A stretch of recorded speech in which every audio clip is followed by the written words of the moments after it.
जय हिंद। आप सभी को SST प्लस यूट्यूब चैनल में स्वागत है। हमें उम्मीद है कि आप जहाँ भी होंगे स्वस्थ होंगे, खुश होंगे और मस्त होंगे। आज हम पढ़ने वाले हैं आवर चेंजिंग अर्थ के बारे में। जो हमारा अर्थ का जो शेप है, आकार है, दिन प्रतिदिन बदलते जा रहा है, चेंज होते जा रहा है। ये किस घटनाओं के कारण होता है, कैसे होता है, हर एक बातों को समझने वाले। ये आपको जैसे चैप्टर नंबर 3 है, क्लास 7 का और ज्योग्राफी सब्जेक्ट। आज जो इस पार्ट में, इस वीडियो में हम कवर करने वाले हैं, ये आपको लिथोस्फेरिक प्लेट के बारे में पढ़ने वाले, इंडोजेनिक और एक्सोजेनिक फोर्स के बारे में, sudden and slow earth movement के बारे में, वोल्केनो के बारे में, के बारे में, उसके बाद में अर्थक्वेक सेफ्टी एंड प्रिपेयर्डनेस के बारे में, मतलब कि ज्वालामुखी जो आता है, ज्वालामुखी कैसे होता है उसके बारे में समझने वाले हैं। भूकंप कैसे आता है, उससे कैसे हम बच सकते हैं, कैसे सुरक्षित जगहों पे क्या क्या करना चाहिए, नहीं करना चाहिए, हर एक बातों को आपको हम डिटेल में समझाने वाले हैं। ये मेरा चैनल है SST प्लस। आप जैसे इसे ज्यादा से ज्यादा शेयर, सब्सक्राइब और लाइक जरूर करें। अगर आपको ये वीडियो अच्छा लगा है, एजुकेशन से संबंधित हम इस पे बात करते हैं, उधर उधर दुनियादारी का बात करते नहीं है। अगर आपको ये वीडियो अच्छा लगता है, आप इस चैनल को ज्यादा से ज्यादा लाइक, शेयर और सब्सक्राइब जरूर करें। तो चलिए आते हैं एक एक करके, अब हम शुरू करते हैं। जैसे सबसे पहला जो लिखा हुआ है लिथोस्फेरिक प्लेट्स अर्थ मूवमेंट्स, ये क्या होता है, इसको समझने का प्रयास करते हैं। सबसे लास्ट में हम आपको ये भी बताएंगे कि इंडिया में एक्टिव वोल्केनो किस जगह पे है, और हाल ही फिलहाल में 10 अगस्त को किस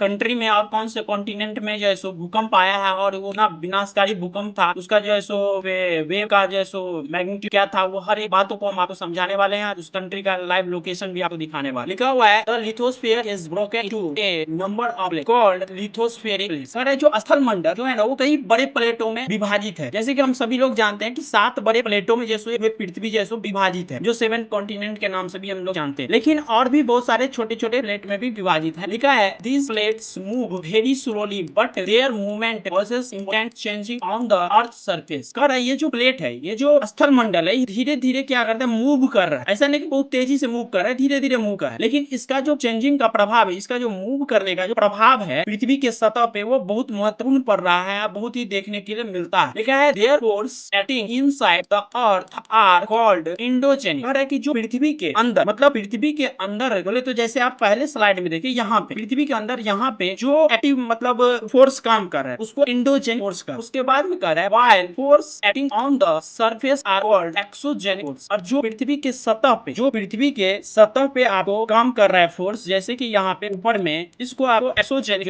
फोर्स के नाम से हम लोग जानते हैं। लिखा हुआ है अर्थ मूवमेंट्स में बी सडन और स्लो। देखिए अर्थ का मूवमेंट जो है सो सडन भी, मतलब तुरंत भी होता है, उसका भी कारण हम बताएंगे क्यों होता है, और स्लोली तो हो ही रहा। वही चीज यहाँ पे हिंदी में भी लिखा हुआ है कि असल मंडल कई बड़े प्लेटों में विभाजित है। जैसे कि हम बताएं कि 7 बड़े प्लेटों में विभाजित है, उसके अलावा भी छोटे छोटे प्लेट है। लिखा है स्थल मंडलीय प्लेट कहा जाता है। ये प्लेट बहुत धीरे धीरे गति कर रही है। ये प्लेट जो है धीरे धीरे क्या कर रही है, गति कर रही है। लेकिन इनके गति पृथ्वी की सतह पर महत्वपूर्ण परिवर्तन लाई है। जो ये गति कर रहा है ना, पृथ्वी प्लेट जो गति कर रहा है, उसके कारण जो है पृथ्वी की सतह पे बहुत बड़ा परिवर्तन जो है सो होता है। लिखा है पृथ्वी के अंदर उत्पन्न, मतलब पृथ्वी के जो अंदर इनसाइड, हमें बताया ना, इनसाइड जो होता है ना, उसको क्या बोलते हैं, इंडोजेनिक। जो आउटसाइड होता है, पृथ्वी के बाहर होता है, फोर्स करता है, उसको एक्सोजेनिक है। अब देखिए यहाँ पे क्या है कि ये इंडोजेनिक का है, और ये एग्जांपल आपको एक्सोजेनिक है। इंडोजेनिक में क्या होता है, वो अर्थक्वेक आता है, वोल्केनो मतलब ज्वालामुखी फटा है। और ये एक्सोजेनिक में क्या है कि जैसे आपको नदी कहीं से बहती है, इस तरह से रास्ता बन जाएगा, पानी के कारण इस तरह से जैसे कटाव हो जाएगा। जैसे इसमें देखने के लिए मतलब अलग अलग ऐसे डेजर्ट वाले एरिया में जाएंगे तो आपको बालू के कण कहीं से कहीं जैसे देखने के लिए मिलेगा कुछ ही देर में। अब लिखा हुआ है lithospheric is the divided into plate. जो लिथोस्फीयर है वो अलग अलग प्लेटों में डिवाइड है, और 7 मेन मुख्य प्लेट जैसे 7 मुख्य प्लेट, जिसको हम 7 कॉन्टिनेंट के नाम से भी जानते हैं। लिखा हुआ है प्लेट्स मूव वेरी स्लोली। ये जो प्लेट है ना, ये काफी धीरे धीरे स्लो कर रहा है। हम ज्योग्राफी के जो फर्स्ट चैप्टर का क्लास लिए थे, उसमें भी आपको बताए थे कि इंडिया जो है सो मतलब कहाँ था, अब जो है सो इंडिया कहाँ है, कैसे कैसे मूव हुआ है, हिमालय पर्वत का कैसे निर्माण हुआ, वो सभी घटनाएं सो ये इंडोजेनिक मतलब इनसाइड जो फोर्स है, इंडोजेनिक जो फोर्स है, उसी के कारण जो सो ये सभी घटनाएं होती है। क्योंकि प्लेट धीरे धीरे मूव कर रही। अभी भी जिस टाइम हम आपको बता रहे हैं या जिस टाइम हम लोग सो रहे हैं, हमेशा कंटिन्यूअसली पृथ्वी के जो भी प्लेट है वो स्लोली मूव कर रहे हैं। इसीलिए हिमालय पर्वत की ऊंचाई जो है सो दिन प्रतिदिन जो है सो बढ़ती जाती है। ये हर एक बात हम आपको जो है सो बता चुके हैं फर्स्ट चैप्टर में ज्योग्राफी। लिखा है 2 टाइप्स ऑफ फोर्स, मतलब 2 तरह का होता है। कौन कौन, इंडोजेनिक जो कि पृथ्वी के अंदर होता है, एक्सोजेनिक जो कि पृथ्वी के ऊपर में काम करता है। अब सडन मूवमेंट, जो सडन जो मूवमेंट होता है, जिससे कि अर्थक्वेक मतलब भूकंप आया, तो भूकंप आने से क्या होता है, तुरंत जो है सो पृथ्वी के अंदर और पृथ्वी के ऊपर भी हलचल होता है, जिसके कारण जैसे उसमें जैसे परिवर्तन देखने के लिए मिलता है। वोल्केनो मतलब ज्वालामुखी, तो ज्वालामुखी भी अचानक होता है। ये ऐसा नहीं कि धीरे धीरे हो रहा है, कंटिन्यूस हो रहा है, ऐसा नहीं, अचानक हटता है ज्वालामुखी। और भारत का सबसे एक्टिव वोल्केनो जो वोल्केनो है किस जगह पे है, अगर आपको पता है तो आप कमेंट में बताइए, हम वीडियो का लास्ट में बताएंगे। और अर्थक्वेक के बारे में भी बताएंगे, जो कि 10 अगस्त को किस कंट्री में आया है, बहुत ही विनाशकारी भूकंप आया, बहुत सारे व्यक्तियों का मृत्यु हो गया है। तो सब हर एक बात को हम आपको बताने वाले हैं, उसका लोकेशन भी दिखा। अब स्लोली मूवमेंट में क्या कर रहा है कि धीरे धीरे प्लेट क्या कर रहा है, मूव कर रहा है, जिससे आपको माउंटेन, जैसे हम बताएं आपको कि हिमालय पर्वत का निर्माण जो है सो इसी कारण से जैसे आपको हुआ है। ये हर एक बात आपको समझ में आ गई। ये जो है सो आंतरिक फोर्स के कारण होता है, ये आपको बाहरी फोर्स के कारण होता है। ये सभी घटनाएं इसमें पिक्चर के साथ आपको जैसे बताया गया है। ये आपको लिथोस्फेरिक प्लेट में डिवीजन है, वो है प्लेट मूव जो करता है वेरी स्लोली करता है। अगर सडन कर रहा है तो वो दो कारण से होगा, एक तो अर्थक्वेक से होगा, दूसरा है वोल्केनो से होगा, मतलब भूकंप और ज्वालामुखी से होगा। लेकिन जो है सो माउंटेन सब का जो निर्माण होता है वो आपको जैसे स्लोली मूवमेंट से ही होता है। वोल्केनो के बारे में समझते हैं, जिसे हम ज्वालामुखी के नाम से जानते हैं। ठीक है, पार्ट ऑफ वोल्केनो लिखा हुआ है। Volcano is a went. Went मतलब होता है वो रास्ता जहाँ से धुआं और लावा राख निकलता है, उस जगह। लिखा है opening in the earth crust through the which molten materials erupts the molt material breath the earth surface is called magma. कह रहा है कि ज्वालामुखी पृथ्वी की भूपट्टी पर बनी एक छिद्र या खुले स्थल हुआ। जो ज्वालामुखी पिक्चर में आपको दिख भी रहा है, ये जो ज्वालामुखी है, ये क्या है, ये अंदर में पूरा पृथ्वी के अंदर में ये लावा है, पिघला हुआ पदार्थ है, एकदम पूरा पिघला हुआ पदार्थ, एकदम लाल जैसे आपको दिख रहा है, वैसे ही है पृथ्वी। ये क्या होता है, कभी कभी जैसे जो मूव कर रहा है प्लेट, तो अचानक से दो प्लेट आपस में अगर जब टकराती है, मान चलिए एक प्लेट यहाँ है, एक प्लेट इधर है, और एक प्लेट जो है सो इधर है। अब ये दोनों आपस में मूव कर रहा है। अब मूव करते करते क्या होगा कि अगर आपस में कभी इधर से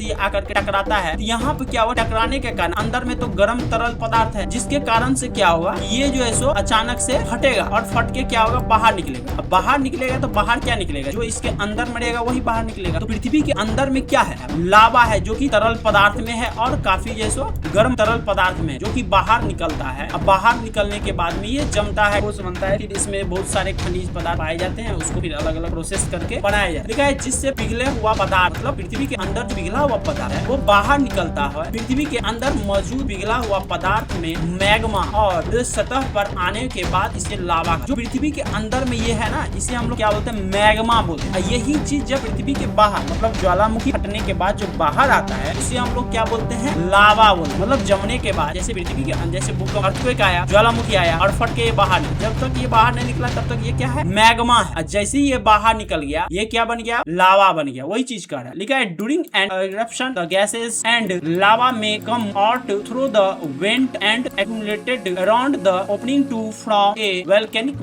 माउंटेन। कह रहा है कि जो वेंट होता है, मतलब जो आने का रास्ता होता है, लावा उससे निकलता है। निकलने के बाद क्या होता है, उसके दौरान उसमें मतलब जब निकलता है तो गैस भी होता है, राख भी होता है, लावा सब बाहर निकलता है और इसके आसपास जम जाता है। जैसे आपको इसमें दिख रहा हो, ये इधर से निकला और ये सब आसपास जो है सो आकर के क्या हुआ, जम गया। जमने के बाद में ये क्या हुआ, एक मतलब ज्वालामुखी पहाड़ का जो है सो क्या हुआ, निर्माण, पर्वत का क्या हुआ, निर्माण कर लेता है। इसमें वेंट का मतलब आप हम समझा चुके हैं। ये जो है सो बाहर निकलने का जो रास्ता होता है, लावा बताई दिए हैं। जो मैग्मा होता है वो बाहर निकलने के बाद क्या बन जाता है, लावा बन जाता है। क्रस्ट जो पृथ्वी की सतह होती है, ये जो दिख रहा है अब क्रस्ट हो जाता है। और मैग्मा जो है सो चैम्बर, ये मैग्मा चैम्बर है जहाँ की मैग्मा तरल पदार्थ, लौह तरल पदार्थ पाया जाता है और ये बाहर निकलने के बाद अलग अलग पदार्थों में इसको बांटा जाता है। अब अर्थक्वेक के बारे में समझते हैं, भूकंप के बाद लिखा हुआ है and earthquake causes when the sudden movement take place in the earth crust. कर अर्थक्वेक क्या है, ये सडन मूवमेंट है, मतलब अचानक से होता है। इसका आप मतलब पहले से पूर्वानुमान नहीं लगा सकते कि कब होने वाला है, नहीं होने वाला, ऐसा कोई है इसके लिए ये नहीं है कि आप पूर्वानुमान लगा सकते हैं कि अर्थक्वेक आने। और कह रहा है कि the point inside the earth when the movement starts is called the focus. कह रहा है जहां से भूकंप स्टार्ट होता है, शुरू होता है, जैसे इस चरण में आप ध्यान दीजिए, यहाँ से भूकंप क्या हुआ, शुरू हो रहा है। इस सेंटर को, इस जगह को क्या बोला था, फोकस बोला गया। क्या बोला गया, फोकस। और जहाँ भी ये तरंगे ऐसे ऐसे चारों तरफ करके निकलती है, ऐसे ऐसे निकल रही है, दिख रहे हैं। जो लास्ट तरंगे जो पृथ्वी के क्रस्ट पे सबसे ऊपरी सतह पे आकर टकराती है, उसको पिक सेंटर बोलते हैं। क्या बोलते हैं, पिक सेंटर कहा गया। लिखा है while the point on the surface directly above is the epic centre, मतलब जहाँ पे आकर के वो तरंगे टकराती है उसे एपिक सेंटर बोला गया है। लिखा है भूकंप तब आता है जब पृथ्वी की भूपट्टी अंदर अचानक गति हो, मतलब अचानक कोई हलचल होता है, जिसके कारण से क्या होता है, भूकंप आता है। लिखा है पृथ्वी के अंदर वह स्थल जहाँ से भूकंप की शुरुआत होती है उसे केंद्र, इंग्लिश में क्या, फोकस कहलाती है। और इसके ठीक ऊपर पृथ्वी की सतह पर स्थित स्थल अधिकेंद्र, मतलब जहाँ पे भूकंप की तरंग वेव आकर के टकराती है पृथ्वी की सतह पे, उसे क्या बोला गया, एपिक सेंटर, मतलब अधिकेंद्र कहते हैं। लिखा है भूकंपीय तरंगे केंद्र से चारों ओर फैलती है। कह रहा है कि outward wave seismic wave travel outward, मतलब वो बाहर की ओर जैसे उसका वेव जो तरंग जो है सो बाहर की ओर निकलता है। फ्रॉम द फोकस, मतलब कहाँ से, फोकस से। जैसे यहाँ से भूकंप शुरुआत, इससे बाहर की ओर जैसे इस तरह से आप देख रहे हैं, इसका तरंगे जैसो वेव जैसो निकल रहा है। लिखा हुआ and their strength as the movement move further away a seismograph is used to measure an earthquake. मतलब भूकंप का क्या फ्रीक्वेंसी रहा है, कितना रेटिंग का आया है, उसका तीव्रता क्या था, उसको मापने के लिए जिस यंत्र का प्रयोग किया जाता है, जो पिक्चर में आपको यहाँ पर दिख भी रहा होगा, इसका नाम क्या है, सिस्मोग्राफ। क्या नाम है, सिस्मोग्राफ। इससे जैसे भूकंप की तरंगे को मापा जाता है। अब देखिए यहाँ पे शॉर्ट्स में भी यही चीज बताया गया है, इसको तरह हम जूम कर ले। देखिए इसमें जैसे आपको लिखा हुआ है sudden movement inside the earth crust causes the earthquake. मतलब सडन जो मूवमेंट होता है पृथ्वी की सतह पे, उसी को हम लोग क्या बोलते हैं, भूकंप बोलते हैं, अर्थक्वेक बोलते हैं। उसके बाद में फोकस क्या होता है, जहां से भूकंप की तरंगे शुरू होती है, ये हम बता चुके हैं आपको। एपिक सेंटर क्या होता है, जो भूकंप की तरंगे वेव जो होता है वो जहां पे जा करके टकराती है, सबसे लास्ट तरंगे जो पृथ्वी की सतह पे आकर टकराती है, उसे एपिक सेंटर बोला गया है। सिस्मोग्राफ वेव क्या कहलाता है, जो ये तरंग आउटवर्ड मतलब बाहर की ओर फैलता है डायरेक्टली, ये आपको सिस्मो वेव कहलाता है। Earthquake are measured using the seismograph. और सिस्मोग्राफ के माध्यम से भूकंप की तरंग को मापा जाता है। इसमें यहाँ लिखा हुआ है magnitude of the earthquake is access use the Richter scale. एक रिएक्टर स्केल होता है, उसमें 0 से लेके 10 तक, मतलब 1 से लेके 10 तक का लिखा हुआ रहता है। और उससे ये जो है सो दिखाया जाता है कि मतलब किस तरह से पृथ्वी पे मतलब कितना तक का भूकंप आया है, इस रिएक्टर स्केल से मापा जा रहा है। इस तरह से 1 से लेकर 10 तक लिखा रहता है। जैसे 3.5 आया तो मतलब ये ज्यादा विनाशकारी नहीं होता है। 3.5 से लेकर 5.5 आया, ये आपको डैमेज कर सकता है। 5.5 से लेकर 7.5 आया, ये जो 10 अगस्त आया ये 7.5 कैटेगरी में, ये एकदम सीरियस जो है सो काफी डेंजरस होता है। रिएक्टर स्केल लिखा है of higher magnitude are more powerful and causes more destruction. मतलब कि अर्थक्वेक का पृथ्वी का जो उसका मैग्नीट्यूड होता है, उसको मापने का जो स्केल होता है, उसको हम लोग रिएक्टर स्केल के नाम से जानते हैं। ये सिस्मोग्राफ के बारे में आपको बता चुके हैं कि भूकंप की तरंगों को मापने के लिए हम लोग सिस्मोग्राफ का प्रयोग करते हैं। अब लिखा हुआ है अर्थक्वेक प्रिपेयर्डनेस केस स्टडी। मतलब भूकंप जो आती है उसकी सटीकता का भविष्यवाणी तो नहीं लगा सकते, लेकिन उससे किस तरह से हम तैयार होना चाहिए, किस तरह से हमें प्रिपेयर्ड रहना चाहिए, किस तरह से हम बच सके। लिखा हुआ है earthquakes cannot be predicted accurately but their impact can be reduced through proper preparation। कह रहा है कि जो भूकंप है उसकी सटीकता का भविष्यवाणी हम नहीं कर सकते, लेकिन उचित तैयारी, मतलब उससे अगर हमें पता होना चाहिए कि किस तरह से बचना चाहिए, तो उससे हम लोग अपने नुकसान होने की संभावनाओं को कम कर सकते। लिखा है during an earthquake people should move to safe place such as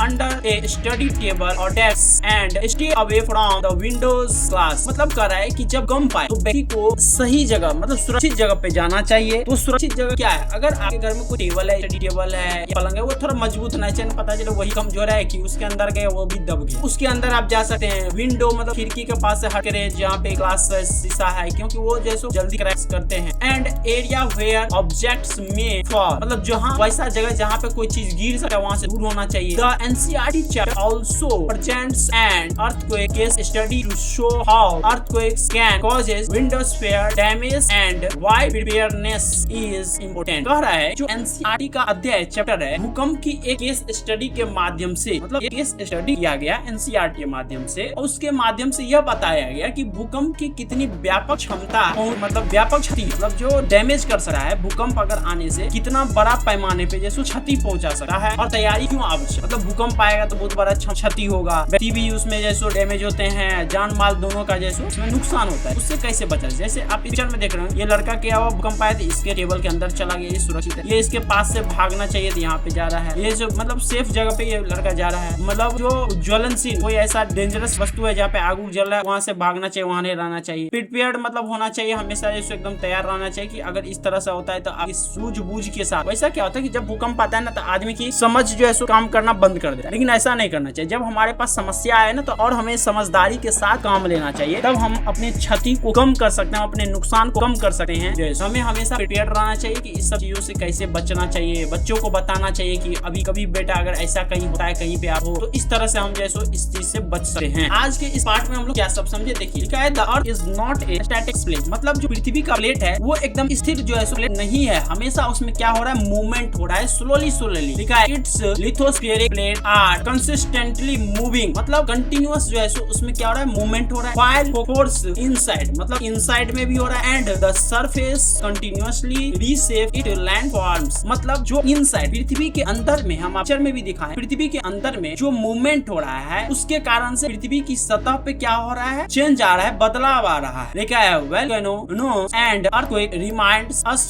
of the powerful force operating the earth surface. कह रहे कि जो भूकंप आता है या ज्वालामुखी फटा है, इससे पृथ्वी के अंदर जो भी तरल पदार्थ होती है वो बाहर आता है। देखिए although we can not stop this natural events. कह रहे कि देखिए ये नेचुरल इवेंट है, ये नेचर का अपना काम है, इसे हम लोग नहीं रोक सकते। लेकिन proper knowledge and preparedness can generally reduce there the impact. लेकिन हमें इसकी समझदारी और इसकी सूझबूझ से, मतलब इस समस्या में अगर हम काम ले रहे हैं, इससे हम अपनी क्षति को कम कर सकते। क्योंकि भूकंप और जो ज्वालामुखी का फटना है वो क्या है, एक नेचुरल इवेंट, प्राकृतिक का वो चीज है जिसे हम नहीं रोक सकते। कोई भी टेक्नोलॉजी आ जाएगा उसे हम नहीं रोक सकते। भूकंप को कोई टेक्नोलॉजी नहीं रोक सकता है, और वोल्केनो मतलब ज्वालामुखी को फटने से कोई टेक्नोलॉजी नहीं रोक सकता है। लेकिन उसकी क्षति से हम बचने के लिए अपने प्रिपेयरनेस को तैयार रख सकते, अपने नॉलेज को बढ़ा सकते। तो जैसे कि अब हम आपको बताए थे, इसमें वैसे आपको ज्वालामुखी भूकंप के बारे में हर एक बात, पृथ्वी के कितने प्लेट है, मूवमेंट होता है, पृथ्वी के अंदर में क्या पाया जाता है, वो कैसे बाहर आता है, हर एक बात आपको समझ में आया होगा। वोल्केनो है वो जो है सो कहाँ पे है और कौन सा आइलैंड पे है। भारत में जो है सो एकमात्र जो है सो आपको वोल्केनो है जो कि अंडमान निकोबार, जो अंडमान निकोबार हमारा द्वीप समूह है, वहाँ पे एक बैरिन द्वीप है, आइलैंड है, वहाँ पे मात्र एक इंडिया का वोल्केनो जो है सो पाया जाता है, मतलब सक्रिय ज्वालामुखी पाया जा रहा है। अब जो हाल फिलहाल में जो भूकंप आया था 10 अगस्त को, कौन से कंट्री में आया था, किस कॉन्टिनेंट में, उसका हम आपको लोकेशन दिखा रहे हैं। देखिए उस कंट्री का नाम जो था वो आपको कोलंबिया था, और वो कंट्री आपको साउथ अमेरिका, जो साउथ अमेरिका कॉन्टिनेंट है उसका जैसे वो क्या है, हिस्सा है। पिक्चर में भी देख रहे होंगे, ये देखिए ये साउथ अमेरिका है। साउथ अमेरिका कॉन्टिनेंट का कोलंबिया जो ये कंट्री है, यहाँ पे आपको भूकंप आया। इस भूकंप का जो फ्रीक्वेंसी था, मैग्नीट्यूड था, वो आपको 7 पॉइंट कुछ था, वो भी हम आपको दिखा रहे हैं। देखिए 7 पॉइंट कितना है, 4 है, जो कि काफी जैसो विनाशकारी होता है। यहाँ पे आपको 111 दिख रहा है, लेकिन इससे कई ज्यादा जैसो यहाँ पे व्यक्ति का